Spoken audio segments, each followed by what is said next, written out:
Salam dəyərli xalqım, hər birinizi salamlayırıq. Başda da cənab prezidentimiz, şəhid ailələri, qazilər olmaqla. Bu günlərim avqustun 26-sıdır.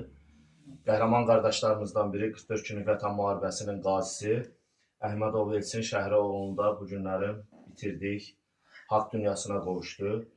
Qardaşımız qaraciyər çatışmamazlığından əziyyət çəkirdi və bu günlərim haqq dünyasına qovuşdu. Buradan ailəsinə, balalarına, əzizlərinə Allah Taaladan səbir diləyirəm. Allah bütün qazilərimizə şəfa versin. Dünyasını dəyişən qazi qardaşlarımıza da Allah qən-qən rəhmət eləsin.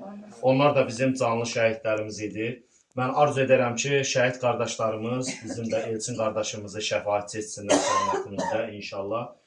Bir daha Azərbaycan xalqının başı sağ olsun. Dünən də bir qardaşımız, qazi qardaşımız intihar etmişdi.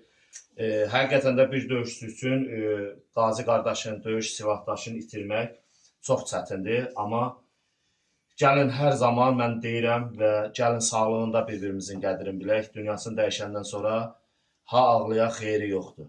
Gəlin sağlığında bir-birimizə dəyər verək. Allah xalqımızı qorusun. Allah bütün şəhid ailələrinə də səbir versin. Ailəsinə səbir diləyirik. Var olun. Sağ olun.